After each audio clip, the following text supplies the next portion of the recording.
Bismillahirrahmanirrahim. Alhamdulillahi rabbil alamin. Allahumma salli wa sallim ala sayyidina Muhammadin wa ala alihi wa sahbihi ajma'in. Subhanaka la ilma lana illa ma 'allamtana innaka antal alimul hakim. Wa la haula wa la quwwata illa billahil aliyyil azim. Saudara-saudaraku kaum muslimin yang dirahmati Allah, semoga kita semua diberikan kesehatan jasmani dan rohani, diluaskan rezeki, dibukakan pintu ilmunya, agar kita dapat memahami dan suka belajar ilmu agama, dan juga diberikan taufik dan hidayahnya untuk mengamalkan segala ajaran, mengikuti Rasulullah sallallahu alaihi wasallam. Melanjutkan pelajaran kita yang telah terdahulu, yaitu menerangkan tentang hal yang berkaitan dengan fikih.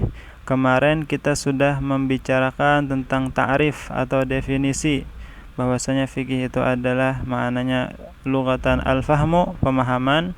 Adapun maknanya syar'an, istilahan adalah ilmu yang menerangkan tentang hukum yang hukum untuk diamalkan oleh orang-orang yang mukallaf, yang didasari dengan dalil-dalil yang terperinci, yaitu kemarin bersumber dari Al-Quran, hadis, ijma' dan qiyas. Nah, lalu kita meneruskan bahwasanya ilmu fikih ini adalah daripada nisbahnya adalah golongan ilmu syariah. Ilmu syariat itu ada tiga, ada Quran, hadis, fikih dan usulnya. Quran, hadis, fikih dan usulnya. Nah, itu ilmu syariat. Nah, kan golongan ilmu ada juga golongan ilmu bahasa seperti nahwu, sharaf, mantik, balaghah. Itu adalah ilmu lughah. Ini ilmu syariat adalah Al-Quran, hadis dan fikih, dan juga serta usul-usulnya. Lalu kita meneruskan tentang kemuliaan, fadilat. Kemarin faedah mempelajari ilmu fikih adalah agar kita bisa menjadi orang yang bertakwa. Makna takwa imtithalul awamir wajtinabun nawahi, melaksanakan segala kewajiban, berusaha memperbanyak yang sunnah, menjauhi segala yang haram, dan berusaha menjauhi juga yang sebanyak-banyaknya, menjauhi yang makruh. Nah, adapun fadilatnya, kemuliaannya, keutamaannya belajar ilmu fikih, yaitu sebagaimana yang disabdakan Rasulullah sallallahu alaihi wasallam, man yuridillahu bihi khairan yufaqihu fid din.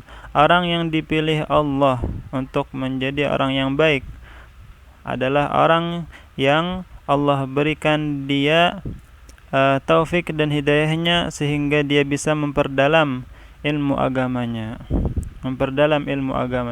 Kalimatnya yufaqihu fid din, memperdalam ilmu agamanya. Itu jadi orang-orang yang mempelajari ilmu fikih secara mendalam dan juga mengamalkannya, maka dia adalah orang yang dipilih Allah menjadi orang yang baik. Nah, jadi jangan ragu karena mempelajari ilmu agama ini adalah sudah dijamin menjadi orang yang baik jika dia mempelajari dengan ikhlas lillahi ta'ala dan juga untuk mengamalkannya.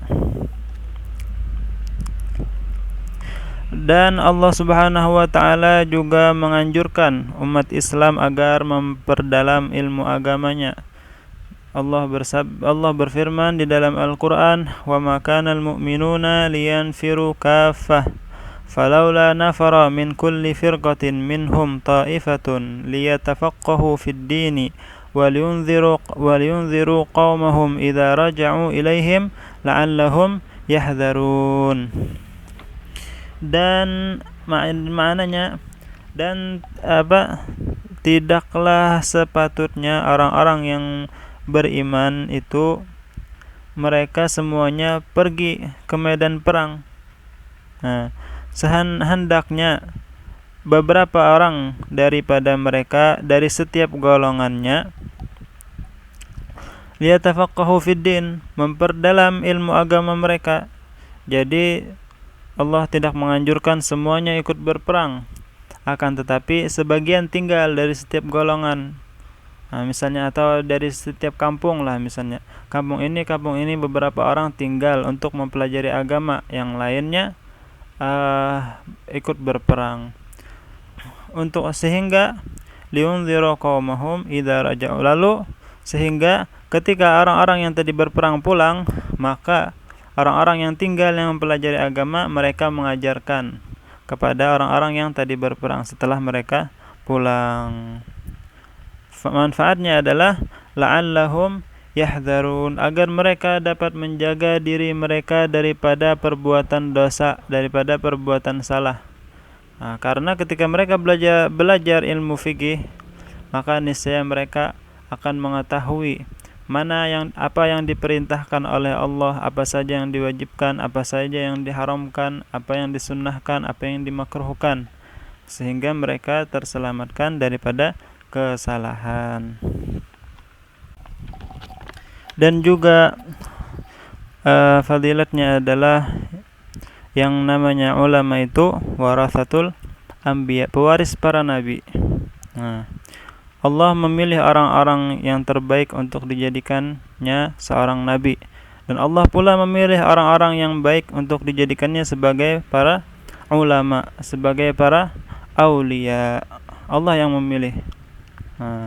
Sebagaimana Allah memilih para nabi, Allah pun memilih para ulama, para aulia untuk menjadikan sebagai pewaris para nabi. Maka karena itu derajat ulama itu tinggi. Allah Subhanahu wa taala berfirman, yarfa'illahu alladhina amanu minkum walladzina utul ilma darajat. Allah meninggikan derajat orang-orang yang beriman dari kalian. Orang yang beriman derajatnya tinggi. Tapi lagi walladzina utul ilma darajat, dan juga orang-orang yang diberikan ilmu beberapa derajat. Orang yang beriman memiliki derajat yang tinggi, apalagi orang-orang yang beriman dan memiliki ilmu, derajatnya lebih di atas lagi. Akan tetapi walaupun kita atau siapapun, mudah-mudahan kita dijadikan ulama yang amilin, mukhlisin, tetapi kita harus tetap yang namanya tawadhu, merendahkan diri. Tidak boleh menganggap diri kita lebih afdal, lebih utama dari yang lain. Karena kita tidak ada yang tahu bagaimana akhir hidup kita. Apakah husnul khatimah ataukah su'ul khatimah, wal iyadu billahi min dzalik. Mudah-mudahan kita semua dimatikan dalam keadaan husnul khatimah, dengan umur yang panjang, dalam keadaan sehat walafiat, dan digunakan umur tadi untuk melaksanakan ibadah kepada Allah Subhanahu wa taala. Bagaimana orang faqih itu tidak terpuji, sedangkan Allah telah memilihnya menjadi orang yang baik. Allah menjadikan hatinya sebagai tempat untuk ilmu hukum syariat agama Allah, dan Allah menjadikan lisannya sebagai pemisah antara halal dan haram. Mereka yang menjelaskan hal itu, dan mereka pun menjadi sebab orang mendapatkan hidayah. Hidayah itu dari Allah, tapi mereka adalah sebab daripada penyampaian hidayah itu. Barang siapa yang belajar fikih, memperdalam ilmu agamanya, maka ilmunya itu akan menyetir orang tersebut untuk menjadi orang yang baik, dan menjadi orang yang takut kepada Allah. Innama yakhshallaha min ibadihil ulama'u. Hanyalah tidak ada selain ulama yang takut kepada Allah daripada hamba-hambanya. Innama yakhshallaha min ibadihi al-ulama'u. Hanyalah yang takut kepada Allah itu daripada hamba-hambanya hanyalah para ulama. Nah, itulah adalah ilmu yang bermanfaat, ilmu yang membuat seseorang takut kepada Allah. Bukan hanya takut dengan ucapan, tidak berguna kalimat aku takut kepada Allah, akan tetapi dia terus melakukan kemaksiatan yang menyebabkan kemurkaan Allah. Tidak ada gunanya kalimat aku takut kepada Allah kalau dia tetap terus melakukan maksiat. Nah, akan tetapi kata Sayyid Muhammad Sayyid Muhammad bin Alwi al-Maliki, jangan kalian menganggap rendah para penuntut ilmu, walaupun mereka terlihat sebagian dari mereka ada yang nakal, tetapi mereka yang masih menjaga ilmunya itu suatu saat akan menyetir mereka untuk menjadi orang yang baik. Suatu saat mereka akan menjadi orang yang baik jika mereka menjaga ilmunya, sehingga ilmu itu akan menyelamatkan mereka, menjadi sebab mereka menjadi orang yang baik. Tetapi para penuntut ilmu yang melupakan ilmunya, yang tidak mengamalkan ilmunya, sehingga berubah misalnya menjadi preman, mereka tidak lagi mengamalkan pelajaran-pelajaran yang telah mereka pelajari di pesantren, maka itu sangatlah berbahaya. Dikatakan di dalam Zubad, fa'alimun bi'ilmihi lam ya'malan mu'adzabun min qabli ubbadil wathan. Adapun orang yang alim, orang yang mengetahui, memperdalam ilmu agama, tapi dia tidak mengamalkan ilmunya, yang wajib dia tinggalkan. Dia tahu itu wajib, tetap dia tinggalkan. Yang haram dia kerjakan, dia tahu itu haram, tetap dia kerjakan. Sudah, apalagi yang sunnah dia tinggalkan, apalagi yang makruh terus dia kerjakan. Maka dikatakan dalam Zubad, mu'adzabun min qabli ubbadil wathan, maka dia akan disiksa lebih dahulu sebelum para penyembah berhala. Adapun orang yang tidak memiliki ilmu tapi dia beribadah, dia tidak memiliki ilmu, waman yakun bighairi ilmin ya'malu a'maluhu mardudatun la tuqbalu. Waman yakun bighairi ilmin ya'malu, dan jika ada orang yang beramal tanpa dia mengetahui ilmunya, maka amalnya tersebut mardudah, ditolak, tidak diterima. Kenapa? Karena dia tidak tahu apa syaratnya, apa rukunnya, dia tidak tahu apa yang harus dibaca, dia tidak mempelajari hal itu. Misalnya dia salat, lalu dia tidak membaca surah Al-Fatihah, atau ketika takbiratul ihram dia tidak mengeluarkan suara, yang mana syaratnya itu harus diucapkan sampai dirinya sendiri mendengar takbiratul ihram. Tapi karena dia tidak memiliki ilmunya, ketika takbir dia hanya diam membaca di dalam hati, maka takbirnya tidak sah, begitu juga salatnya. Atau ketika bacaan Al-Fatihah sebagiannya dia baca dalam hati, itu pun tidak sah. Seperti itulah perumpamaannya. Waman yakun bighairi ilmin ya'malu a'maluhu mardudatun la tuqbalu, tidak diterima. Atau juga dia beramal mengetahui syarat-syaratnya, akan tetapi dia tidak membersihkan hatinya daripada sifat-sifat yang dimurkai, dibenci oleh Allah. Maka begitu juga sebagaimana yang dijelaskan di dalam kitab-kitab Habib Abdullah Al-Haddad, bahwasanya ketika orang tersebut ada riya di dalam hatinya, ada sum'ah, ada ujub, ada takabbur, maka amal orang tersebut pun tidak diterima, mardudah.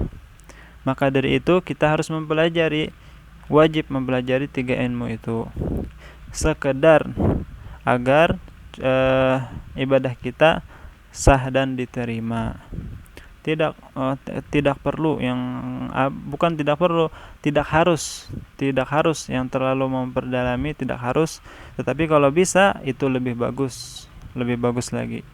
agar bermanfaat untuk dirinya dan untuk orang lain. Jadi 3 itu tauhid, itu harus pertama kali mempelajari ilmu tauhid, mengenal Allah, mengenal Rasulnya, sehingga sempurnalah imannya, kepercayaannya kepada Allah. Bagaimana orang bisa beriman jika dia tidak mengenal Tuhannya? Bagaimana? Siapa yang dia sembah, dia sendiri tidak kenal. Dia menyembah apa? Siapa panutannya, sedangkan dia tidak mengenal. Maka dia harus mengenal Allah dan Rasulnya dengan mempelajari ilmu fikih. Itu wajib hukumnya. Yang kedua, mempelajari cara ibadah yang wajib untuk kita, seperti salat. Kalau berarti harus tahu juga cara wudu dan cara mandi, syaratnya, rukunnya, pembatalnya, penyebabnya. Karena kalau salat orang tersebut belum mandi junub kan tidak sah juga. Jadi seperti itu, cara wudu, cara mandi. Dan yang ketiga, mempelajari ilmu tasawuf. Ilmu tasawuf itu adalah ilmu di situ menerangkan penyakit-penyakit hati yang dimurkai oleh Allah, yang mana hal itu dosa, perbuatan dosa jika kita memeliharanya di dalam hati, seperti sombong, hasud, iri, dengki. Itu perbuatan dosa hati. Sebagaimana ibadah hati adalah lebih besar pahalanya daripada ibadah badan, begitu juga dosa hati pun dosanya besar. Ibadah hati seperti iman, itu ibadah yang paling afdol, ibadah hati daripada ibadah badan. Akan tetapi tetap wajib melakukan ibadah badan, ibadah salat, puasa, zakat, itu tetap wajib. Lalu kita teruskan lagi menerangkan tentang hukum syariat Allah, hukum agama Allah. Itu ada 7. Hukum syariat itu ada 7. Yang pertama adalah fardu. Fardu itu atau wajib atau fardu, maknanya adalah ma talabahu syari'u talaban jaziman, perkara yang dituntut, diperintahkan untuk dikerjakan. Agama yang memerintahkan, maksud agama itu adalah Allah dan Rasulnya. Talaban jaziman, tuntutan, perintah yang harus dikerjakan, tidak boleh ditinggalkan. Itu makna wajib atau fardu. Persamaan kalimat fardu itu banyak. Ada wajib tadi, ada lazim, ada mutahattam, dan ada juga maktub. As-salawatul maktubah artinya as-salawatul mafruḍat atau as-salat yang diwajibkan. Jadi itu adalah persamaan kalimat fardu. Jika kita menemukan kalimat tadi wajib, lazim, mutahattam, maktub, maka itu maknanya adalah fardu. Hukumnya apa? Hukumnya adalah alladzi yuthabu ala fi'lihi wa yu'aqabu ala tarkihi. Wajib itu akan diberikan pahala jika kita melaksanakannya, dan akan diberikan hukuman, siksaan, azab jika kita meninggalkannya. Seperti salat, jika kita melaksanakannya kita mendapatkan pahala, jika kita meninggalkannya kita akan mendapatkan dosa, azab. Hukum yang kedua adalah al-mandub, sunnah.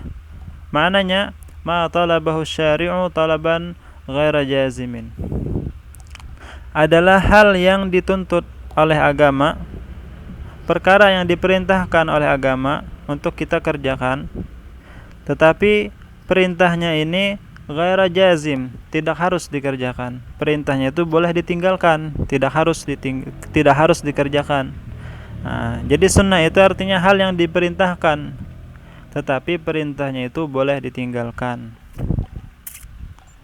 Tapi bagi yang mengerjakan mendapatkan pahala, yang meninggalkan tidak. Persamaannya apa? Persamaan mandub. Mandub itu sunnah. Kalau kita tidak tahu mandub itu adalah sunnah. Persamaan mandub adalah sunnah, nafil, tatawwu', muraghab fih, hasan, dan mustahab. Jika kita menemukan kalimat hasan, menemukan kalimat mustahab, menemukan kalimat sunnah, mandub, tatawwu', nafal, muraghab fih, maka itu maknanya adalah sunnah. Jika kita temukan di kitab-kitab fikih. Hukumnya sunnah adalah alladzi yuhthabu ala fi'lihi wa la yu'aqabu ala tarkihi, yang diberikan pahala kenikmatan nanti di surga bertambah bagi pembuat yang mengerjakannya, dan tidak mendapatkan dosa, tidak mendapatkan siksaan bagi yang meninggalkannya. Akan tetapi barang siapa yang meremehkan hal yang sunnah, maka dia akan nantinya akan meremehkan hal yang wajib. Barang siapa yang meremehkan hal yang wajib, maka nantinya dia pula akan meremehkan imannya.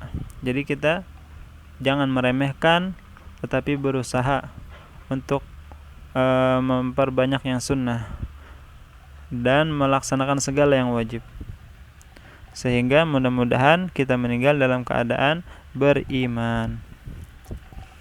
Yang ketiga adalah haram, muharram. Apa maknanya? Maknanya adalah ma naha anhu syari'u nahyan jaziman, perkara yang dilarang oleh agama kita mengerjakannya. Larangannya ini tidak boleh sama sekali dilanggar. Nahyan jaziman, larangan yang tidak boleh dilanggar. Itu maknanya adalah haram. Hukumnya alladzi yusabu ala tarkihi imtithalan wa yu'aqabu ala fi'lihi. Haram itu hukumnya adalah jika kita meninggalkannya dengan tujuan melaksanakan ajaran agama Allah, ajaran Allah dan Rasulnya, niscaya kita diberikan pahala jika kita meninggalkan dengan tujuan melaksanakan ajaran agama. Apabila kita mengerjakan yang haram, yu'aqabu, maka kita akan mendapatkan siksaan. Yang keempat, makruh. Yang keempat, makruh. Makruh itu adalah hal yang dibenci, hal yang tidak disukai, makruh. Makruh itu maknanya adalah ma naha anhu syari'u nahyan ghaira jazim, hal yang kita dilarang oleh agama mengerjakannya. Jadi makruh itu dilarang oleh agama kita kerjakan, akan tetapi larangannya itu ghaira jazim, artinya masih longgar, masih boleh boleh kita langgar, larangan yang boleh dilanggar. Jadi hukumnya makruh adalah alladzi yuthabu ala tarki imtithalan wa la yu'aqabu ala fi'lihi, yang apabila kita tinggalkan perkara makruh itu dengan tujuan melaksanakan ajaran agama Allah, maka kita dapat pahala. Tapi jika kita kerjakan yang makruh itu, maka kita tidak mendapatkan dosa. Yang kelima, mubah. Mubah alladzi fi'luhu wa tarkuhu ala haddin sawa. Mubah itu hal yang diperbolehkan, hal yang diperbolehkan, tidak dilarang, tidak juga diperintahkan. Tetapi jika hal yang mubah ini kita niatkan untuk memperkuat kita melaksanakan ibadah kepada Allah, maka hal yang mubah pun bisa menjadi sunnah, menjadi hal yang berpahala. Misalnya makan sehari-hari itu hukumnya mubah, makan minum mubah. Tapi kalau kita makan, kita niatkan agar badan ini bertenaga, dan tenaga itu aku gunakan untuk beribadah kepada Allah, untuk salat, untuk belajar. Kan karena orang yang kalau lemas dia belajarnya kurang bersemangat, maka makan agar badannya segar, maka dia akan belajar dengan semangat. Mempelajari agama kan itu ibadah. Ibadah. Lebih afdal daripada salat 1000 rakaat. Huduru majlis al-ilmi khairun min 1000 rakaah. Lebih baik, lebih afdal, lebih besar pahalanya satu kali menghadiri majelis ilmu atau belajar itu lebih baik daripada 1000 rakaat salat. dan lebih besar pahalanya juga daripada 1000 kali mensalatkan orang yang meninggal, dan juga lebih besar juga pahalanya daripada menjenguk 1000 orang yang sakit. Nah, itu pahala belajar sangatlah besar. Nah, pahala belajar ini sangat besar. Mudah-mudahan kita bisa menjadi penuntut ilmu minal mahdi ilal lahdi. Mulai dari buayan sampai kita meninggal, kita tidak berhenti menjadi penuntut ilmu. Karena fadilatnya, manfaatnya sangat besar, pahalanya berlipat-lipat ganda, sangat besar.